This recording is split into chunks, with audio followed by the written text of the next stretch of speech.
The U.S.-Mexico border crisis refers to the policies that have led to Central American migrants seeking asylum in the United States at the Mexico-United States border.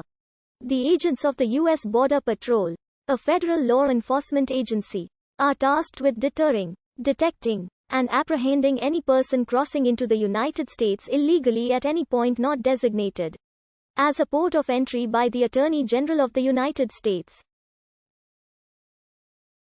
Additionally, agents interdict and seize contraband smuggled into the United States through non-ports of entry. Border Patrol agents are both immigration and customs officials. In 2014, the United States declared the crisis at the border, showing the influx of unaccompanied minors and women making their way through checkpoints as well as making their way through the border. The U.S. southern border has been a long-time struggle with creating policies that allow for there to not be so many tragedies in these routes to the United States.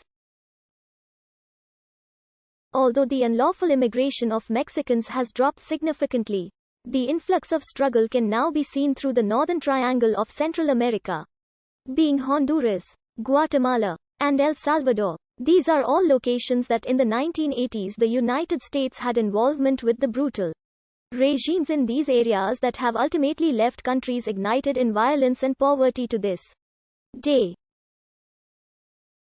In several places, dangers including kidnapping, murder and sexual assault threaten thousands of Central American migrants who have been clustered in Mexican border cities like Matamoros for months, blocked from asking asylum in the United States because of new restriction policies.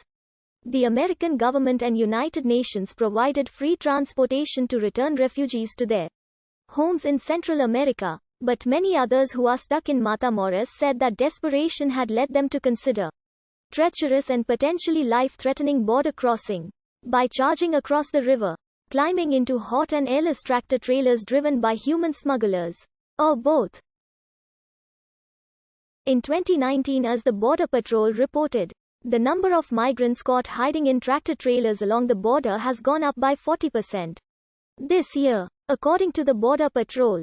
In September 2019, the U.S. Supreme Court allowed a new ruling to take effect that could curtail most asylum applications at the border.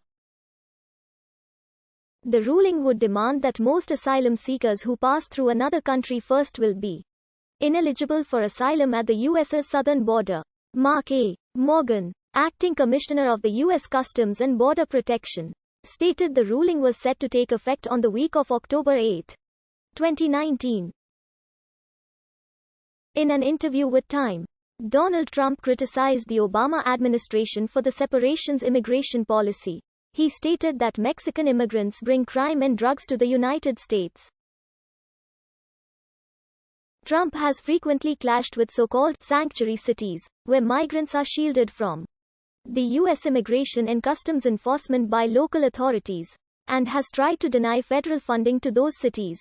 As the Trump administration stated, the policy is necessary to decrease the fraudulent asylum claims among the entrants of Central American families coming to the border.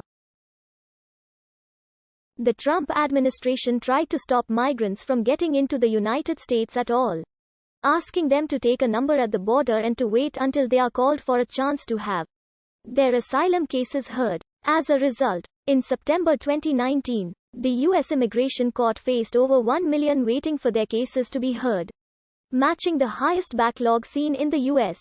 The photograph of the bodies of a 25-year-old father, Oscar Alberto Martinez Ramirez, and his 23-month-old daughter Angie Valeria, who drowned while attempting to cross the river at the border crossing between Matamoros, Mexico, and Brownsville, Texas in June 2019, has been published around the world, raising horror and shame over America's current immigration policy. They left El Salvador with a humanitarian visa in Mexico because of poverty 2 months earlier and had been awaiting asylum in the U.S.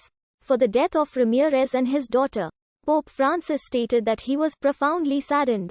He has also criticized anyone who wanted to build a wall along the border, stating they are not a Christian.